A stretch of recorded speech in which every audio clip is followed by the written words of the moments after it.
The views expressed on the following program do not necessarily reflect the views of Money Radio staff, management, or advertisers, and do not represent an offer to buy or sell any securities. Some interviews heard on this program may be sponsored by the participants. It's time for the Your Personal Bank Show with Ferenc Toth, President and founder of Secure Estate Management. Take charge of your financial future with your personal bank. Now, here's Ferenc Toth. Hello, welcome to the Your Personal Bank Show. I'm Ferenc and excited to share with you how to gain control of your money, create tax-free income, and access more funds over your lifetime.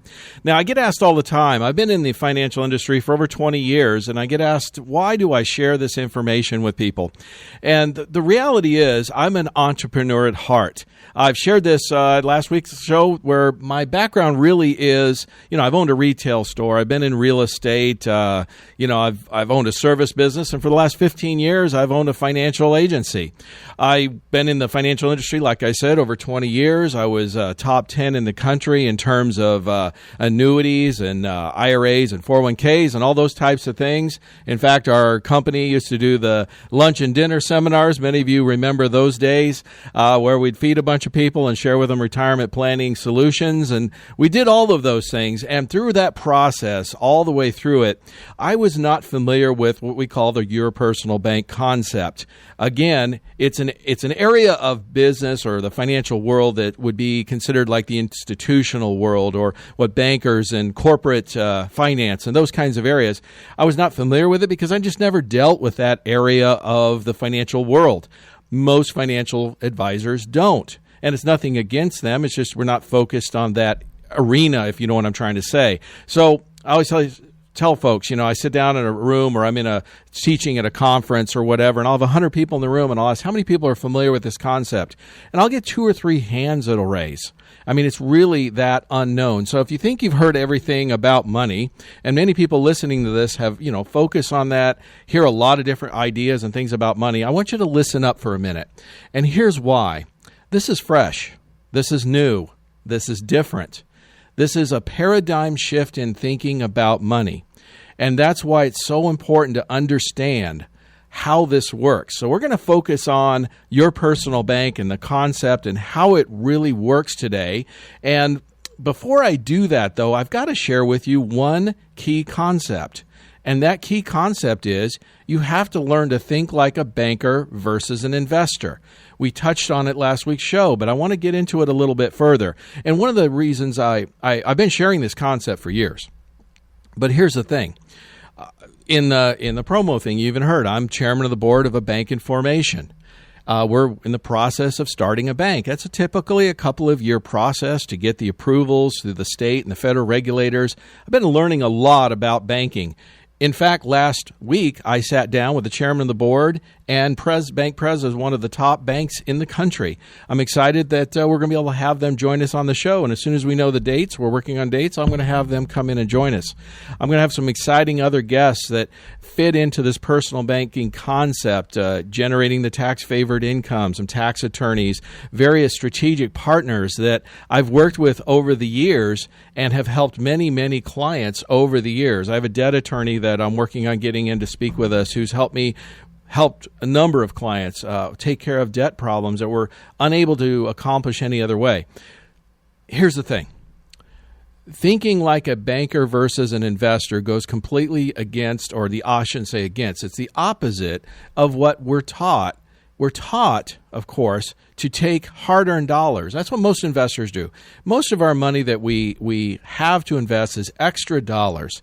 These are dollars that we've worked hard for, and many of us with jobs or businesses or those kinds of things, we traded our time, our expertise, whatever that may be, to obtain those dollars to not only pay our bills and our expenses, etc., but now we had an excess. We had an additional amount of funds to work with. And we were able to take those extra dollars to trade them for some type of investment. Now, what those dollars represent is your time in most cases. Your sweat equity, blood, sweat, and tears sometimes is what people refer to. So it's not to be taken lightly. And one of the things I find far too often and is that people will invest in something that they know little or almost nothing about because, well, somebody told them about it maybe, or they heard about it from somewhere. They really didn't do the due diligence. They didn't really look into it and really get an understanding of how this would work, what the risks were, what the positives, what the negatives were, all of that kind of stuff. So trading hard-earned dollars for purchase an asset with the expectation the asset will increase in value is not something that should be taken lightly. Because again, it represents your time. And time is, dollars can be replaced, but time cannot. And that's why it's so important and so valuable to ensure that you have something that can grow, that's guaranteed or insured or have some type of downside protection or a recourse, if you will, if things go wrong. You know, human nature is we're excited, we're optimistic. We want to, we want to look at the bright side of things, and that's awesome. And you want to look at what the potential return is on something.